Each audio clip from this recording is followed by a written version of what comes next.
The US economy has just hit its sharpest decrease in jobs since May of 2020. That's not good, since that's basically right after the COVID panic that hit in March of 2020 and the mass job losses that ensued between April and September of 2020. Anytime we draw a line and we go back to worse since COVID, it's not good. And so in this video, I want to give you an early warning of, not something that's saying, oh, clickbait, go run for the hills, everything's over. No, this is just an early warning. Now, this is a video where we're actually just going to look at some real data and go, yeah, Kevin, that is kind of bearish. That is kind of not good. And I'm not saying I want to be a bear. We were just buying the dip. I sent course members an alert on, hey, here's what we just bought. We added some stocks and we're breaking through why and we're doing our analysis. We love doing fundamental analysis. Y'all know that. We love this stuff. And so this is problematic. Let's get into exactly what the numbers are and potentially why some of these things are occurring. So we'll go through multiple different sources here and including, we'll cover this chart in just a moment, which is exceptionally important. But let's start right here. S&P Global US Manufacturing PMI, sharpest fall in employment since May of 2020. Now, this is really odd because right now we've really been paying attention to the labor market as, hey, it's been doing good. At the end of 2025, it was doing terribly because we had all of the tariff nonsense that the economy had to absorb. And then on top of that, we had, roughly probably somewhere around 1 million people deported out of the country, either self-deported or deported by ICE. So our labor force shrunk by about 1 million workers. Not necessarily all of that was because of ICE. Maybe 600,000 of that was because of ICE, but our labor force did shrink. So we had a lot going on in 2025 and we sort of excused that. Oh, it's tariffs. Oh, it's deportations. Oh, it's ICE, it's this, that, or whatever. And then we got this recovery at the beginning of 2026. We're like, oh yeah, that's good. So why now are we seeing this decline again all of a sudden in a June 2026 report, that came out here in July?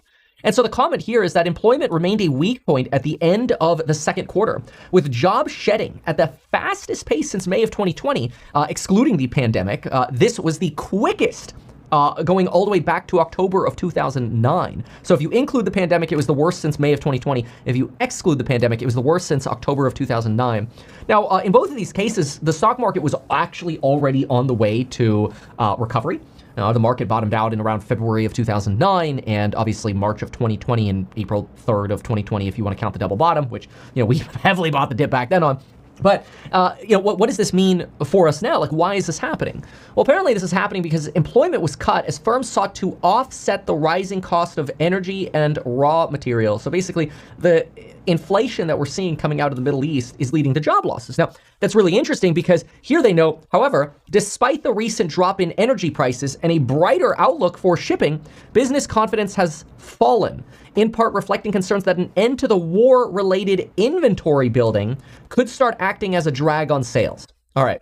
Now there's a lot to unpackage here. So I'm going to signpost this for a moment. I'm not calling anybody a noob, but as like 20 years ago, if I heard this stuff, I'd be thinking to myself, man, I don't know what to make out of any of this. Okay. And I think a pro looks at this and the pro take here is, we got to break this down. Like, let's chart out what's actually happening with jobs and why are we seeing inflections and how do we make sense of what's actually happening in the labor market? And so here's how we do that. We take the ADP, not the government data. We take the ADP weekly data and we chart it and we look at 2025 and the weekly jobs data for 2025 sucked. The gray bars represent jobs added. IEEPA tariffs died over here in February and you can kind of see a boost in hiring with the death of the IEEPA tariffs. Then we had this weird green boom right here. Look at this. March to about May, early June, massive boom in hiring that was really celebrated as, oh, the employment crisis is overblown. This is fantastic news. And then if you just look at the right side, kind of where that blue slope is, you actually see a very clear trend line that is now declining, with the data just out 2 days ago indicating 16,500 jobs created, works out to about 66,000 per month, much lower than what we saw when we were knocking on the door of 180,000. So what happened here? Like, why are these differences occurring? Well, one of the explanations we could actually see right here. Okay, and this is I think how pros like to think, is they go, well, what's the change over time of the data? Take a look at this. If we go to the April report, which was issued 2 months ago, we could actually see the following. Listen to this line. They literally told us this was going to happen, and we covered it on the channel. Chris Williamson, the surge in manufacturing activity in April is not cause for cheer that at first glance it suggests. a key driving force behind the upturn is the need for companies to get ahead of further feared price rises and supply shortages.